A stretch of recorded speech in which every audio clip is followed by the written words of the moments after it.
पाकिस्तान और दुनिया भर में लाखों देखने और सुनने वालों को अरशद शरीफ का सलाम। नाज़रीन, शहबाज शरीफ साहब को आज लाहौर हाई कोर्ट से 17 जून तक बेल मिल गई और कल से जो आज तक वाक़यात हुए उससे ये बात साबित हो गई कि डॉन को पकड़ना मुश्किल ही नहीं नामुमकिन भी है। कम अज़ कम पीटीआई हुकूमत के लिए अभी तक ऐसा ही साबित हो रहा है। लेकिन इससे ज़्यादा अहम खबर यह है कि आज वज़ीर आज़म पाकिस्तान और chief of the army staff general Qamar Bajwa ने ISI हेडक्वार्टर का एक दफ़ा फिर दौरा किया। इससे पहले 23 अप्रैल को यह दौरा हुआ था और आज के दौरे की अहम चीज़ ये थी कि इसमें अहम स्ट्रेटेजिक इशूज़ जो हैं वो डिस्कस किए गए। नेशनल डोमेस्टिक सिक्योरिटी इशूज़ भी ज़ेर बहस आए। कश्मीर के हवाले से जो इंडियन बर्बरियत हो रही है मकबूजा कश्मीर में वो ज़ेर बहस आए। इंडिया के जो डिज़ाइंस है एग्रेसिव डिज़ाइंस रीजन में उस हवाले से भी वहाँ पे बातचीत हुई। इससे भी ज़्यादा अहम बात यह है कि वज़ीर आज़म ने यह अश्योरेंस दी कि मुल्क के दिफा की खातिर और मुल्क की सालमियत की खातिर कोई कुर्बानी देने से दरेग नहीं किया जाएगा। और जो ISI का किरदार है और बहुत सी चीज़ें जो हमें पता नहीं लगती कि किस तरह से मुल्क को महफूज बनाया जा रहा है, उस हवाले से जो सेक्रीफाइसेस हैं, जो कुर्बानियाँ हैं, उसको भी सराहा गया। और ये दूसरा अहम दौरा था जिससे कि अंदाज़ा लगाया जा सकता है कि कितनी अहम ये मुलाकात थी 23 अप्रैल के बाद। और नाज़रीन, प्रोग्राम में हमारे साथ इस वक्त मौजूद हैं वज़ीर के adviser on finance doctor Hafeez Sheikh साहब। डॉक्टर हफीज शेख साहब, बहुत शुक्रिया प्रोग्राम के लिए टाइम निकालने का। मुझे यकीनन ये एहसास है कि आप इंतहाई मसरूफ़ हैं और हम आपके मशकूर हैं कि आपने इस मसरूफियत में से भी टाइम निकाला। बजट की तैयारी हो रही है तो पहला तो यकीनन बहुत से सरकारी अफसरान ये जानना चाहेंगे कि आपके पास प्रपोजल्स भी आए हुए हैं। तनख्वाहें बढ़ेंगी इस दफ़ा या कि तनख्वाहें पिछली वाली रहेंगी? अस्सलाम वालेकुम सर, कैसे हैं? खैरियत से हैं? देखें, बजट बनाने का जो सिलसिला है उसमें तनख्वाहों का एक अहम कंपोनेंट होता है और ये फैसला जो है आखिरी दिन काबीना करती है इस पर। तो हमारी कोशिश ये होगी कि जो भी स्टेक होल्डर्स हैं पाकिस्तान के, खुसूसी तौर पे हमारे सिविलियन और फौजी एम्प्लॉइज़ जो हैं, उनकी जो भी एक्सपेक्टेशंस हैं उनको सामने रख के बजट बनाया जाए। राइट डॉक्टर साहब, इस हवाले से आपने यकीनन जो सरकारी अफसरान हैं, फौजी अफसरान की तो पिछले साल भी जो ख़ास तौर पे ऊपर वाले ग्रेड्स में उनकी तनख्वाह नहीं बढ़ी थी। प्रपोजल आपके पास आ गया डिफेंस मिनिस्ट्री से, उनकी रिक्वायरमेंट्स आ गई हैं कि क्या एक्सपेक्टेशन है उनकी और क्या वो एक्सपेक्टेशन पूरी हो सकेगी? जी देखें, ये जो कंसल्टेशन का सिलसिला है इसमें तमाम वजारतों के साथ बहुत तफसील से मीटिंग्स हुई हैं। उसके अलावा जो भी हमारे ग्लोबल पार्टनर्स हैं उनके साथ मीटिंग्स हुई हैं, हमारे जो चेंबर्स हैं उन सब के साथ मीटिंग्स हुई हैं। तकरीबन कोई 300 से ज़्यादा प्रपोजल्स आए हैं और उसमें से तकरीबन 200 के करीब जो हैं प्रपोजल्स वो 6 अंदाज में एक्सेप्ट या पार्शली एक्सेप्ट भी किए गए हैं। तो कोशिश ये है कि इस मुश्किल वक्त में ऐसा बजट बनाया जाए जिसमें एक जानिब हुकूमत की जो फाइनेंसेस हैं वो भी मुस्तहकम हों और साथ ही साथ जो टैक्सेस है उनमें इजाफा नहीं किया जाए और टैक्सेस की तादाद में कमी की जाए और टैक्सेस के जो रेट्स हैं उनमें कमी की जाए ताकि जो गवर्नमेंट के एक्सपेंडिचर्स हैं उनको भी इस अंदाज में इस्तेमाल किया जाए कि जो जेन्युइन नीडी लोग हैं उन तक रकम पहुँचे। तो एक बैलेंस किया जाएगा बिटवीन फाइनेंशियल डिसिप्लिन एक जानिब और दूसरी जानिब जो लोगों की तवक्कात हैं। राइट डॉक्टर साहब, आपने जो बात बताई है सुनने में तो बहुत अच्छी लग रही है कि शायद नए टैक्सेस नहीं आएंगे, आप आवाम को काफ़ी रिलीफ देने का इरादा रखते हैं, लेकिन ये मुश्किल एक बैलेंसिंग एक्ट होगा। तो आपके रेवेन्यू टारगेट्स आपने क्या रखे हैं इस साल के लिए? क्योंकि पिछले साल के रेवेन्यू टारगेट्स वेरियस वजूहात की वजह से वो पूरे नहीं हो सके। तो इस दफ़ा क्या रेवेन्यू का ज़्यादा टारगेट रखा है या पिछले साल वाली टारगेट आप रखेंगे? जी देखें, पहले तो मैं आपको ये बताऊं, चूँकि आपने पिछले साल की बात की है तो अगर इजाज़त दें तो मैं 1-2 मिनट पिछले साल के बारे में बता सकूं। देखें, जो कोरोना वायरस के आने से पहले हमारी जो इकॉनमी थी वो काफ़ी मुस्तहकम अंदाज में बढ़ रही थी।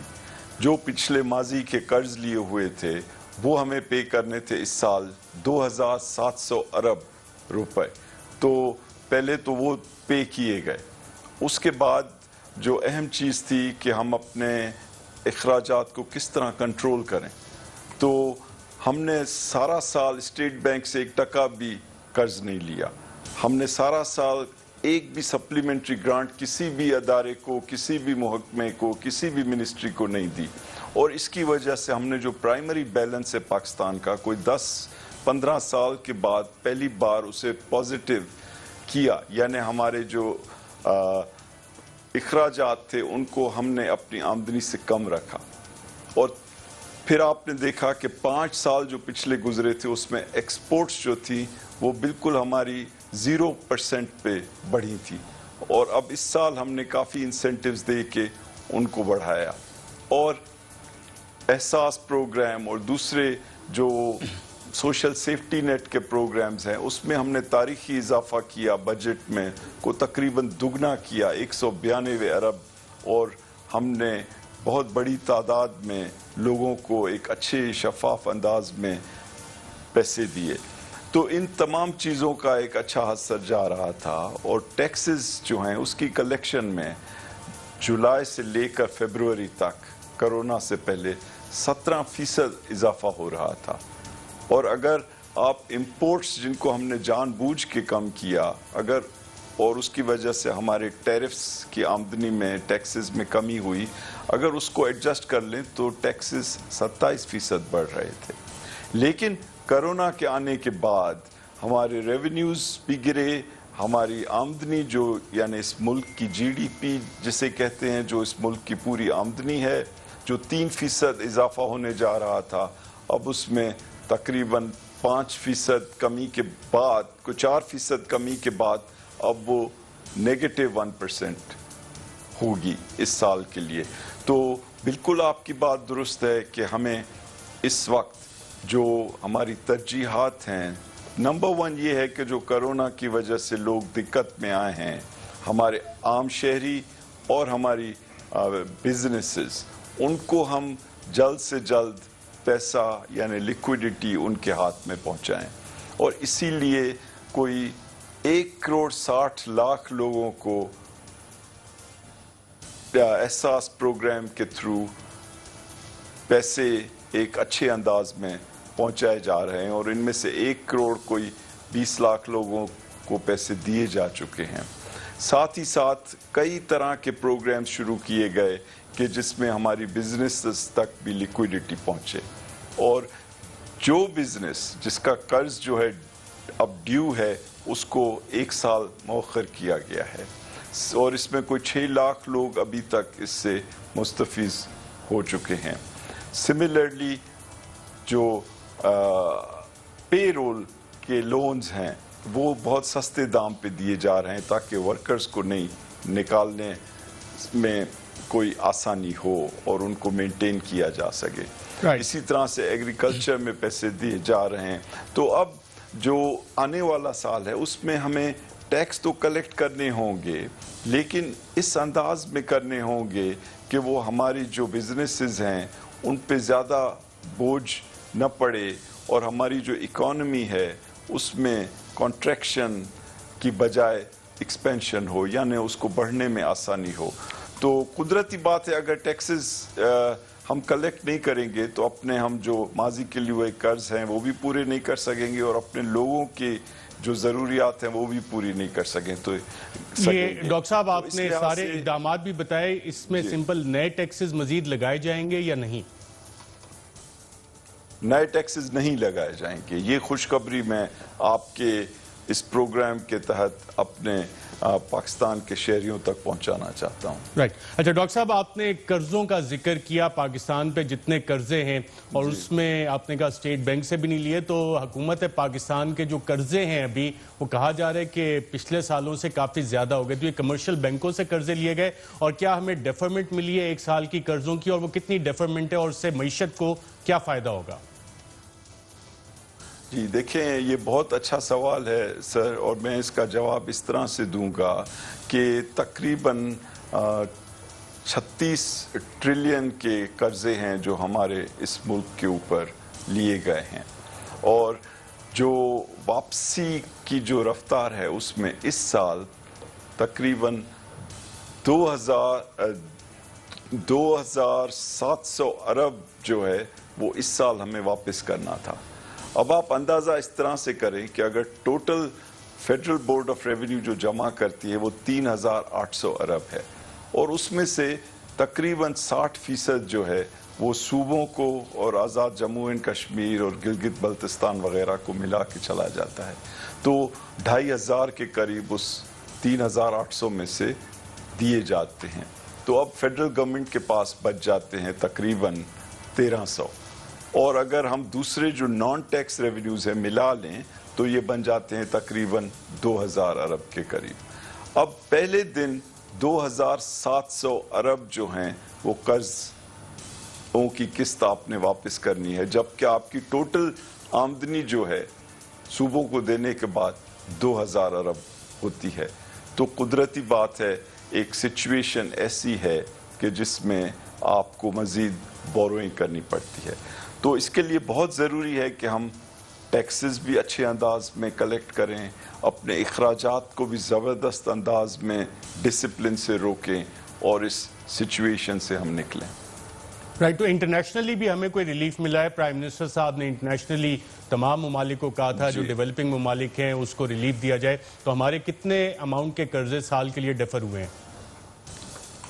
जी, वो प्रोसेस शुरू कर दिया है? ये कोरोना की वजह से, जी कोरोना की वजह से जो G20 ममालिक हैं जो अमूमन कर्ज देते हैं उन्होंने ये तय किया है कि वो कर्ज जो बायलैटरली उन्होंने दिया है उसमें वो डेफरमेंट देंगे। तो हमें जो इसका फ़ायदा हुआ है कि हमें जो बायलैटरल यानी इन ममालिक से जैसे चीन है, फ्रांस है, जापान है, सऊदी अरेबिया है, जो लोन्स लिए हुए हैं वो तकरीबन 1.8 बिलियन डॉलर्स यानी 1.8 अरब डॉलर इस साल हमें देने होते, लेकिन अब वो मौखर हो जाएंगे और वो बाद में दिए जा सकेंगे। तो इससे कुदरती बात है कि वो जो प्रेशर है फौरी अदायगी का वो हट जाएगा। राइट, डॉक्टर साहब आपने जिक्र किया कि नेगेटिव ग्रोथ होगी। नेगेटिव ग्रोथ होती क्या है? क्या इसे रिसेशन कहते हैं? और रिसेशन होती है तो क्या होता है? उससे जॉब ज़्यादा क्रिएट होती हैं, लोगों को रोज़गार ज़्यादा मिलता है, मईशत की रफ्तार बढ़ जाती है, गुर्बत कम होती है। नेगेटिव ग्रोथ के क्या असरात होते हैं? जी देखें, अगर पाकिस्तान की जैसे टोटल आमदनी है अगर वो बढ़ती तो 4,500 अरब उसमें इजाफा होने जा रहा था जिस तरीके से इकॉनमी चल रही थी पहले 9 महीने में। अब चूंकि इसमें 1% की डिक्लाइन होगी, इसका मतलब है कि ये 1,500 अरब रुपए आमदनी जो है वो घट जाएगी। क्यों? कि हमारी एक्सपोर्ट्स जो हैं वो गिर जाएंगी, हमारी रेमिटेंसेस जो बाहर से आती हैं उसमें कमी होगी, हमारी ख़ास तौर पे इंडस्ट्री, लेकिन उससे भी ज़्यादा जो रिटेल ट्रेड है और जो सर्विसेज सेक्टर है उनकी आमदनी जो है इस लॉकडाउन की वजह से वो गिरेगी। तो कुदरती बात है उसकी वजह से एक इकॉनमी के अंदर कॉन्ट्रैक्शन होगी। अब हमारी कोशिश क्या होनी चाहिए कि हम इस कॉन्ट्रैक्शन को डायरेक्टली फेस करें और उसके 2, 3, 4 जो बड़ी चीज़ें हम कर रहे हैं उससे निपटने के लिए। एक तो ये कि फौरी लोगों के हाथ में और कंपनीज के हाथ में पैसे पहुंचाए जाएं ताकि वो अपने अखराजात कर सकें और उसकी वजह से वो मुल्क में और मईशत में डिमांड में इजाफा कर सकें। तो इसीलिए कोई ये जो 1,200 अरब का पैकेज दिया है हुकूमत ने, उसका बुनियादी मकसद ये है कि ये लिक्विडिटी लोगों तक पहुँचे। और प्रोक्योरमेंट जो की गई गंदम की एक तारीखी 200 अरब रुपए की, वो भी इसलिए कि जब एग्रीकल्चरिस्ट के हाथ में पैसे आएंगे तो वो ट्रैक्टर या मोटरसाइकिल्स या दूसरी चीज़ें ख़रीदेंगे, खाने पीने की चीज़ें ख़रीदेंगे और उससे डिमांड में इजाफा होगा। दूसरी जानिब जो मॉनेटरी पॉलिसी है उसमें भी आपने देखा कि जो पॉलिसी रेट जो तय किया जाता है जो 13.25% था उसको गिराकर तकरीबन 9% पे लाया गया, और इसकी भी बुनियादी वजह यह है कि कर्ज लेने में आसानी हो ताकि लोग उसको इस्तेमाल कर सकें नए धंधे करने में और नए बिजनेसेस बनाने में। राइट डॉक्टर साहब, आपने यही सिलसिला होगा जो हमारे इस बजट में होगा। बिल्कुल ठीक है, आपने 3-4 सेक्टर्स आइडेंटिफाई किए। रेमिटेंसेस कम हो जाएंगी, आपके पास अब एस्टिमेट्स आ गए हैं, क्योंकि बहुत से गल्फ ममालिक हैं, यूरोपियन ममालिक हैं, अमेरिका है, यहाँ पे बहुत से पाकिस्तानी जो रेमिटेंसेस भेजते थे जॉबलेस हो गए। तो कितना फर्क आप एक्सपेक्ट कर रहे हैं कि कितने बिलियन डॉलर का आपको रेमिटेंसेस में घाटा हो सकता है अगले साल में? देखिए, आपको अंदाजा दूं कि एक्सपोर्ट्स जो हैं, जो तकरीबन 2 अरब डॉलर हो रहे थे हर महीने, वो अप्रैल के महीने में तकरीबन 1 अरब डॉलर हो गए। इसका मतलब है तकरीबन वो आधे रह गए। इसी तरह से लेकिन रेमिटेंसेस में अभी तक इतनी कमी नहीं हुई है, और रेमिटेंसेस हम समझ रहे हैं कि 6 से 8% कम होंगे। तो लेकिन इसका असर हो सकता है आगे चल के आए, क्योंकि जिस तरह आपने फरमाया कि गल्फ के ममालिक में और यूएस और यूके में भी काफ़ी जो है इकॉनमीज़ उनकी सुस्त हुई हैं और उसकी वजह से अनएम्प्लॉयमेंट बढ़ी है। तो एक अनसर्टेनिटी है, इसके बारे में यकीन से नहीं कहा जा सकता कि कितने गिरेंगे, लेकिन एक्सपोर्ट्स में ज़्यादा कमी हुई है। अब उम्मीद हमें ये करनी चाहिए कि अगर चाइना की इकॉनमी अब दोबारा उभर रही है और अगर यूरोप के ममालिक भी जल्द रिकवर करना शुरू करें, तो हमारी एक्सपोर्ट्स में इजाफा जो है इंशाल्लाह ये टेम्पररी साबित हो। डॉक्टर साहब, आपने इंटरेस्ट रेट का जिक्र किया। जब 13.25% पे इंटरेस्ट रेट था, तो बहुत से इकोनॉमिस्ट ने कहा कि ये हॉट मनी अट्रैक्ट करने के लिए हॉट मनी आएगा और कोई भी क्राइसिस आया वो निकल जाएगी, जो कि बात सही साबित हुई। और फिर अब आप 8% पे इंटरेस्ट रेट आ गया है। तो उस वक्त हमें क्या ये एहसास नहीं था कि जब हम 13.25% पे इंटरेस्ट रेट लेके जा रहे हैं, और आज शायद खाकान अब्बासी साहब ने कहा कि जी जिन कंपनीज ने इन्वेस्ट किया उनके नाम सामने आज आने चाहिए। उन्होंने कहा कि बिलियंस ऑफ रुपीज इसमें कमाए गए हैं। तो क्या वाकई ऐसा है? और जब इतना बढ़ाया गया था इंटरेस्ट रेट, तो हमें ये अंदाजा नहीं था कि ये कॉन्ट्रैक्शन ऑफ इकोनॉमी भी करेगी, और फिर अब हम 8% पे ले आए। तो पहला फैसला सही था या ये वाला फैसला सही है? जी देखिए, दोनों फैसले अपने वक्त के और हालात की तकाज़ों की वजह से अपने वक्त पे सही थे। जब ये इंटरेस्ट रेट ज़्यादा रखा गया, उस वक्त ये बहुत ज़रूरी था कि आप एक जानिब जो डॉलराइजेशन हो रही थी उसको काउंटर करें। क्यों कि आर्टिफिशियली जो है पाकिस्तान में रुपये को ओवर वैल्यू रखा गया, और उसकी वजह से लोगों ने स्पेकुलेशन की, और हमेशा पाकिस्तान में एक ऐसा माहौल था कि हर बंदा जो है वो डॉलर ख़रीद के रखना चाहता था। तो ये ज़रूरी है समझना कि इंटरेस्ट रेट जो है वो फ़कत बोरोअर यानी जो कर्ज लेता है उसके लिए रेलेवेंट तो ज़रूर है, लेकिन जो लोग अपने पैसे बैंकों में रखते हैं उनके लिए भी रेलेवेंट है कि उनको अच्छी रेट दी जाए।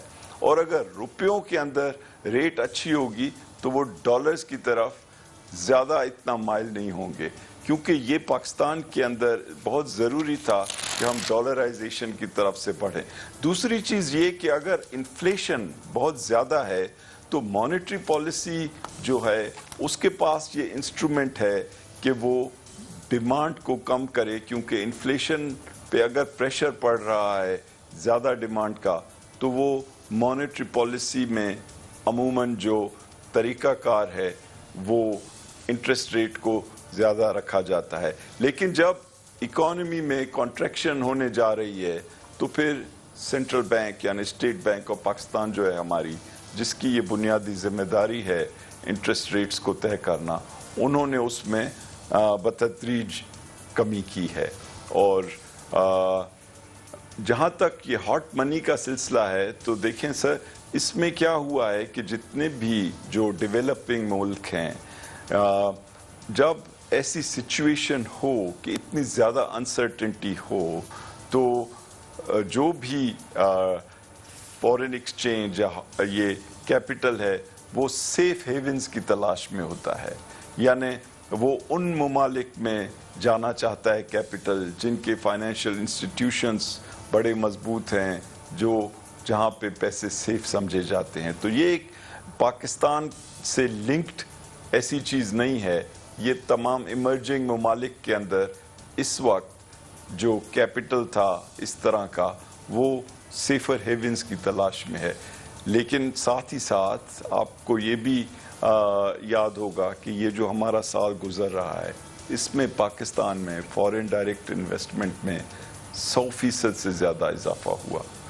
तो ये भी एक चीज़ रिकग्नाइज करनी चाहिए जिसका इस पोर्टफोलियो इन्वेस्टमेंट से ताल्लुक़ नहीं बल्कि जिसका डायरेक्ट इन्वेस्टमेंट से ताल्लुक़ है। तो ये पाकिस्तान की खूबी है और ख़ूबसूरती है कि यहाँ हर आदमी अपना ओपिनियन जो है वो दे सकता है, और हुकूमत में जब आप हों तो आपको दिल बड़ा करना चाहिए और आपको तनकीद जो है सहने की आदत डालनी चाहिए, जो हम कर रहे हैं। बिल्कुल डॉक्टर साहब, अब हॉट मनी की ऑप्शन 8% पे आके तो यकीनन खत्म होगी, तो अब इंटरनेशनल मार्केट में कोई बॉन्ड्स फ्लोट करने का इरादा है, और किस इंटरेस्ट रेट पे आप बॉन्ड्स फ्लोट करने का इरादा रखते हैं? जी देखें, इस वक्त आपने देखा होगा कि चंद हफ्ते पहले हमने जो है 200 बिलियन रेज किए एक इस्लामिक सुकूक के ज़रिए, और इसकी जो खूबी थी 2-3 खूबियाँ हैं, लेकिन एक तो ये थी कि ये कम इंटरेस्ट रेट पे किया गया, यानी काइबोर जो है उससे भी कम इंटरेस्ट रेट पे किया गया। तो ये एक बड़ी कामयाबी है मुल्क के लिए कि इतने कम इंटरेस्ट रेट के ऊपर हुकूमत ने ये लोन हासिल किया इस्लामिक सुकूक का। और इसका बुनियादी मकसद ये है कि इलेक्ट्रिसिटी सेक्टर के अंदर जो भी डेट्स है उनको पे किया जाए, ताकि ये गर्मियों का जो मौसम है इसमें किसी तरह की भी कोई इलेक्ट्रिसिटी शॉर्टेज नहीं हो। जो बॉन्ड्स फ्लोट करने की बात है तो उसमें हमें एहतियात बरतना है और सही वक्त का इंतखाब करना है। तो इंशाल्लाह चूँकि इस वक्त काफ़ी अनसर्टेनिटी है तो हमें ये चीज़ जो है अच्छे अंदाज में सोच के करनी चाहिए, ताकि हम कम से कम इंटरेस्ट और अच्छे से अच्छे टर्म्स के ऊपर ये कैपिटल रेज कर सकें।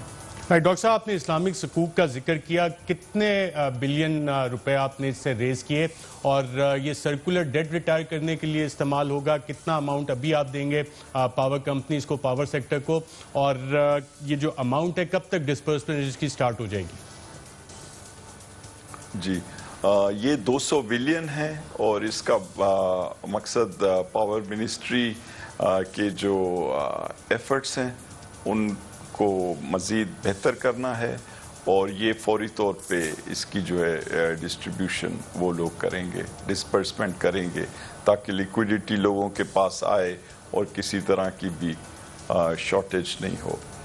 और एक जो अच्छी चीज़ हुई है इस सारे सिलसिले में वो ये है कि दुनिया में डिमांड की कमी की वजह से तेल की कीमतें कम हुई हैं, और आपने देखा कि हुकूमत ने ये पॉलिसी जो है अडॉप्ट की कि तेल की कीमतें जिस हद तक भी मुमकिन हो लोगों को पास ऑन की जाएं। तो पेट्रोल के अंदर फॉर एग्जांपल 37 रुपये फ़ी लीटर कमी की गई, डीजल में कोई 42 रुपये फ़ी लीटर कमी की गई, और केरोसिन यानी मट्टी का तेल जो कि आम लोग इस्तेमाल करते हैं उसमें 64 रुपये फ़ी लीटर कमी की गई, यानी इसकी कीमत 100 रुपये से 1/3 जाके बची है 35 रुपये। तो अब हमें ये भी सोचना है कि आगे चल के अगर तेल की कीमतें बढ़ती हैं तो हम उससे निपटने के लिए अभी क्या फैसले करें। बिल्कुल, तो मैं उस पर भी आता हूँ। हेजिंग पे आपने सर्कुलर डेट का डॉक्टर साहब जिक्र किया, इस वक्त सर्कुलर डेट की क्या सूरत हाल है, क्या नंबर्स हैं, क्या फिगर है? 2.3 ट्रिलियन हो गया है हमारा सर्कुलर डेट इस वक्त। जी देखें, 2 ट्रिलियन तो क्रॉस किया है, और इसमें एक जो वजह इसमें इजाफे की है वो जो कोरोना वायरस की वजह से तकरीबन इसका असर कोई 400 से 500 अरब रुपए पड़ रहा है। अब اس کے کئی وجوہات ہیں سرکولر ڈیٹ کی, اور یہ پاکستان کی جو الیکٹرسٹی سیکٹر کا یہ مسئلہ ہے یہ کافی عرصے سے چل رہا ہے. ہم کوشش کرنا چاہتے ہیں کہ اس میں ایک سیٹ یعنی ایک جامع کوئی اسٹریٹجی ہو جس کے تحت ڈسٹریبیوشن کمپنیز کی پرفارمنس بھی امپروو کی جائے, کلیکشن ایفیشنسی بھی امپروو کی جائے, جو پرانے پیکٹس ہیں یا پرانے جو معاہدے ہیں ان کو جس حد تک ممکن ہو ریویو کیا جائے, کیونکہ کئی ایسی شرائط ہیں پرانے معاہدوں میں جس کی وجہ سے یہ مسئلہ مسلسل چلتا رہے گا. اور ایک چیز جو ہم چاہتے ہیں کہ ہو کہ کلیکشن ایفیشنسی اور ٹرانسمیشن ایفیشنسی میں کمی بہتری لائی جائے. تو اس کا مطلب ہے ڈاکٹر صاحب آپ نے آئی پی پی رپورٹ کی جو آپ چیزیں بتا رہے ہیں وہ ساری ریکمنڈیشنز, آپ نے یہ رپورٹ پڑھ لی آئی پی پی کمیشن نے جو رپورٹ دی تھی؟ دیکھیں جو بنیادی باتیں ہیں وہ تو آپ کو بھی پتہ ہیں اور ایک حد تک سب کو پتہ ہیں جس میں میں بھی شامل ہوں کہ کئی چیزیں یکمشت کرنی پڑیں گی اگر ہم اس سیکٹر کو اچھے انداز سے مراد یہ ہے کہ سب سے بہترین ایفیشنسی سے بجلی پیدا کریں, کیونکہ ایک جو ہمارا پرانا مسئلہ تھا کہ بجلی کی جو پروڈکشن کی جو کیپیسٹی تھی وہ الحمدللہ اس وقت کافی زیادہ ہے, یعنی کوئی 25,000 کے قریب ہے, اور ہماری جو ایکچول کنزمپشن ہے وہ 15,000 تک ہو سکتی ہے یا میکسیمم 18 تک جا سکتی ہے. مجھے ایک وقفہ لینا ہے ڈاکٹر حفیظ شیخ صاحب. وقفے کے بعد ناظرین ڈاکٹر حفیظ شیخ نے بتایا آپ کو کہ پیٹرول, ڈیزل, مٹی کے تیل کی قیمتیں کم ہوئی ہیں, تو اس حوالے سے جو کابینہ کا اجلاس ہوا اور ڈاکٹر حفیظ شیخ صاحب کو جو ذمہ داریاں دی گئیں وہ کیا ذمہ داریاں ہیں اور اس حوالے سے کیا ہو رہا ہے, اس پہ بات کریں گے ایک وقفے کے بعد. ویلکم بیک ناظرین, ہمارے ساتھ موجود ہیں adviser on finance to prime minister doctor Abdul Hafeez Sheikh صاحب. ڈاکٹر حفیظ شیخ صاحب, آپ نے بتایا مٹی کا تیل کم ہو گیا, ڈیزل کی قیمتیں آپ نے کم کر دیں, پیٹرول کی قیمتیں کم کر دیں, اس کا فائدہ عوام کو کب تک جائے گا؟ اور کابینہ نے آپ کو یہ ذمہ داریاں دی ہیں کہ کھانے پینے کی جو اشیاء ہیں ان کی قیمتیں کم نہیں ہوئیں, بجلی کی قیمتیں کم نہیں ہوئیں, گیس کی قیمتیں کم نہیں ہوئیں. جب بھی پیٹرول کی قیمتیں بڑھتی تھیں تو ہمیں یہ بتایا جاتا تھا کہ اس وجہ سے باقی ساری چیزیں بڑھ رہی ہیں. تو اب یہ قیمتیں کم آپ کیسے کریں گے؟ جی یہ بہت اچھا سوال ہے, اور دیکھیں آپ اپنے جو سامعین ہیں اور آپ کے جو دیکھنے والے ہیں ان کو یہ ضرور بتائیں کہ پاکستان میں قیمتیں جو ہیں کنٹرول کرنا اس کی ذمہ داری فیڈرل گورنمنٹ اور تمام صوبائی حکومتوں پہ مل کر ہے, اور اس کے لیے کئی چیزیں کرنی پڑتی ہیں. سب سے اہم چیز یہ ہے کہ جو سپلائی ہے اس کی جو ٹوٹل اویلیبلٹی ہے وہ متاثر نہیں ہو. کئی بار ایسے ہوتا ہے کہ سپلائی اگر ہے لیکن اس کی ڈسٹریبیوشن میں کوئی کوتاہی ہے یا ڈسٹریبیوشن کا نظام درست نہیں چل رہا ہے تو اس کو بھی ہمیں درست کرنا پڑے گا, کیونکہ آپ نے دیکھا ہوگا کئی بار ایسے ہے کہ حکومت کے جو ویٹ ہے اس کے اسٹاکس اگر موجود ہیں یا سرپلس میں ہیں لیکن اگر اس کی ڈسٹریبیوشن جو ہے اچھے انداز میں نہیں ہو تو وہ شارٹیج ہو سکتی ہے. اور زرعی جو پروڈکٹس ہیں آپ دیکھتے ہیں کہ ان کا ایک سیزنل پیٹرن ہوتا ہے کہ جس میں ان کی جو کراپس ہیں وہ نہیں آ رہے ہوتے ہیں تو پہلے سے پھر امپورٹس کے بندوبست کرنے چاہیے.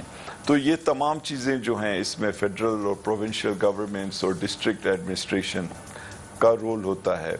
جہاں تک ٹوٹل انفلیشن کا ایشو ہے تو یہ ایک اچھا بھلا مسئلہ بنا ہوا تھا اور اب بھی ہے, لیکن اس میں بتدریج کمی آ رہی ہے, اور جو کنزیومر پرائس انڈیکس جس کے تحت انفلیشن کو میجر کیا جاتا ہے اس میں 11% سے کمی ہو کر 8% ہوئی ہے. اور اگر تیل کی قیمتیں لو رہتی ہیں تو انشاءاللہ اس میں اور کمی آئے گی.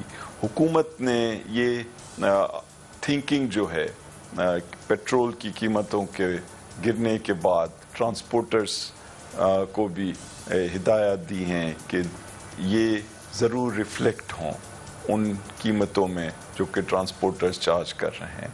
और फिर इंडस्ट्री के अंदर काफ़ी जहाँ पर तेल या डीज़ल यूज़ होता है तो उनकी कीमतों में कुदरती बात है कमी होनी चाहिए, लेकिन जहाँ नहीं हो रही है तो फेडरल या प्रोविंशियल गवर्नमेंट्स को अलर्ट होना चाहिए। और हमारे कई अदारे हैं जिनका काम यही चीज़ें मॉनिटर करना है, और उन्हों को जिसमें हमारी रेगुलेटरी अथॉरिटीज़ जैसे ओगरा है, नेप्रा है या कंपटीशन कमीशन ऑफ पाकिस्तान है, उनको अपना किरदार अदा करना है। डॉक्टर साहब, 1 लीटर पेट्रोल पे टैक्स कितना इस वक्त हुकूमत वसूल कर रही है? देखें, जो टैक्स दो तरह के हैं। एक है सेल्स टैक्स जो कि हर चीज़ की तरह पेट्रोल के ऊपर भी 17% है, और उसके अलावा एक अलग टैक्स है जो कि पेट्रोलियम लेवी है जो इस वक्त 30 रुपये फी लीटर है। और ये पहले कितना था सर, पेट्रोलियम लेवी? ये पेट्रोलियम लेवी जो है वो 30 रुपये से ज़्यादा नहीं हो सकता है। तो जब तेल की कीमतें बढ़ने लगती हैं तो फिर पेट्रोलियम लेवी को कम किया जाता है ताकि लोगों के ऊपर तेल की कीमतें बढ़ने का असर ज़्यादा बुरा नहीं हो। तो हुकूमत जो है अपनी इस टैक्स में कमी करके बैनुल अक़वामी मंडियों में जब तेल की कीमत बढ़ रही होती है तो ये एक कोशिश होती है कि पब्लिक को ज़्यादा जो है तकलीफ नहीं हो तेल की कीमतें बढ़ने से। राइट। डॉक्टर साहब, ईसीसी की मीटिंग्स आप चेयर करते हैं, जो ईसीसी के फैसले होते हैं क्या वो रिकमेंडेशंस की हैसियत रखते हैं वफाकी काबीना के लिए, और जब तक वफाकी काबीना उन फैसलों को रेटिफाई नहीं करती तो वो सिर्फ रिकमेंडेशंस की हैसियत रखते हैं? जी, देखिए, ईसीसी काबीना के बाद हुकूमत का सबसे अहम तरीन जो है इदारा है डिसीशन मेकिंग के लिए, और चूँकि कई इक्तसादी जो इश्यूज़ होती हैं या वो फाइनेंशियल इश्यूज़ होती हैं जो फुल काबीना जो है अपना वक्त नहीं दे सकती या जिसके लिए ज़्यादा तफसील से बहस करने के लिए ईसीसी है, और तमाम जो कैबिनेट कमिटीज़ हैं उनकी जो रिकमेंडेशंस होती हैं वो फाइनली पाकिस्तान की काबीना जो है उसे अप्रूव या इंडोर्स बिल्कुल ठीक है। और एक्सपोर्ट की तो इजाज़त जो है वो वफाकी हुकूमत देती है ईसीसी की रिकमेंडेशंस पे? जी, देखें, एक्सपोर्ट्स का जहाँ तक सिलसिला है तो अगर कोई चीज़ बैन की हुई है तो उसकी इजाज़त फिर ईसीसी दे सकती है उसकी बैन को हटाकर, वरना अगर किसी चीज़ के ऊपर कोई बैन नहीं है तो पाकिस्तान के अंदर एक्सपोर्ट्स और इंपोर्ट्स पे कोई पाबंदी नहीं है। लेकिन कई ऐसी चीज़ें हैं जिसके ऊपर अगर बैन लगी हुई है, कुछ चीज़ों पे इंपोर्ट्स के ऊपर बैन होती है ताकि पाकिस्तान की इंडस्ट्री जो वो चीज़ें प्रोड्यूस कर रही है उनकी मदद की जा सके। बिल्कुल ठीक है। मैं या सवाल आपसे ये exports डॉक्टर साहब पे- इसलिए जानना चाह रहा था कि जो शुगर इंक्वायरी कमीशन की रिपोर्ट आई जो काबीना में आपके पास भी आई, और उसमें एक चीज़ लिखी हुई है कि वज़ीर आला पंजाब ने वर्बल इंफॉर्मेशन पे, ज़बानी इतलात पे फैसला कर लिया, और जो पंजाब काबीना की मीटिंग हुई थी वो सुबह 10 बजे हुई थी 6 तारीख को, और 6 तारीख को जो वफाकी काबीना की मीटिंग थी वो 11:30। तो सुबह 10 बजे पंजाब हुकूमत सब्सिडी और एक्सपोर्ट की कैसे भी फैसले कर सकते थे? कौन हो सकता है जिसने बताया? और ये मुमकिन है वफाकी काबीना की अप्रूवल से पहले पंजाब काबीना उसकी अप्रूवल दे दे? देखें, जहाँ तक सब्सिडी देने का ताल्लुक है तो सूबाई हुकूमतें इस में बिल्कुल इंडिपेंडेंस रखती हैं कि वो किसी को सब्सिडी दें। सब्सिडी देने का मतलब ये है कि वो किसी भी इंडस्ट्री को अगर मदद करना चाहती हैं या इंसेंटिव देना चाहती हैं तो वो दे सकती हैं, जिस तरह से वो ख़ुद तय करती हैं कि शुगर केन की कोई प्राइस हो, जबकि फेडरल गवर्नमेंट जो है इस एरिया में इंटरवीन नहीं करती। اور فیڈرل گورنمنٹ فقط جو گندم ہے اس کی قیمت وہ بھی پیسکو جو ہے اس کے تھرو حاصل کرتی ہے.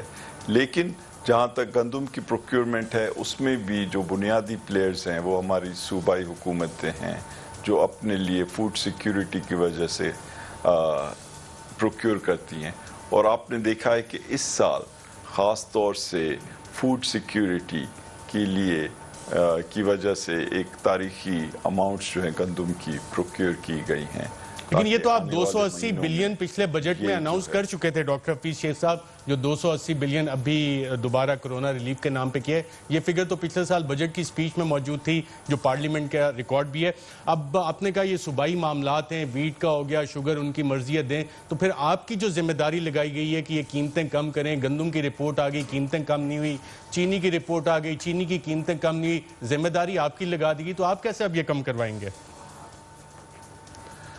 دیکھیں, جس طرح میں نے کہا کہ یہ چیزوں کی قیمتیں جو ہیں وہ فیڈرل اور پروونشل اور ڈسٹرکٹ گورنمنٹس کی کمبائنڈ ایفرٹ سے اور ریگولیٹری جو باڈیز ہیں جن کا یہ بنیادی وجہ بنانے کا ہی یہ ہے کہ وہ قیمتوں کو طے کریں. اب یہ ہمارے یہاں کم از کم دو طرح کی قیمتوں کی رجیم ہے. ایک وہ جو ریگولیٹڈ آئٹمز ہیں, جیسے بجلی ہے اس کی قیمت ریگولیٹ کی جاتی ہے اور اس کو ایک انتظامی طرح سے فکس کیا جاتا ہے نیپرا کے تھرو. اسی طرح سے اوگرا جو ہے وہ نیچرل گیس کی قیمت طے کرتی ہے. اسی طرح سے اسٹیٹ بینک جو ہے وہ لونز یعنی قرضوں کی جو قیمت ہے جسے انٹرسٹ کہا جاتا ہے اسے طے کرتی ہے. لیکن جو ان ریگولیٹڈ آئٹمز ہیں, جو زیادہ تر چیزیں ہیں جس میں کھانے پینے کی چیزیں ہیں, پہننے کی چیزیں ہیں, الیکٹریکل آئٹمز ہیں یا ہزاروں چیزیں ہیں, اس میں جو ہے سپلائی اور ڈیمانڈ کے تحت بالکل ٹھیک ہے. مجھے یہاں پہ ایک وقفہ لینا ہے. ڈاکٹر صاحب آپ نے فوڈ سیکیورٹی کی بات کی تو ناظرین یہ انتہائی اہم موضوع ہے. ایک وقفہ لیتے ہیں اور گفتگو کا سلسلہ یہیں سے شروع کریں گے ایک وقفے کے بعد. ویلکم بیک ناظرین, ہمارے ساتھ موجود ہیں adviser on finance doctor Hafeez شیخ صاحب. ڈاکٹر حفیظ شیخ صاحب, آپ فوڈ سیکیورٹی کی بات کر رہے تھے. اس وقت لوکسٹ کی, ٹڈی دل کی ایک بہت بڑی تھریٹ بنی ہوئی ہے. کیا آپ کے پاس یہ تخمینہ آ چکا ہے کہ اگر اس کو صحیح طرح کنٹرول نہ کیا تو تقریباً 500 بلین روپے کا نقصان ہو سکتا ہے زراعت کے شعبے کو؟ آپ درست فرما رہے ہیں کہ یہ ایک بہت بڑا کرائسس ہے جس سے ہمیں نپٹنا ہے.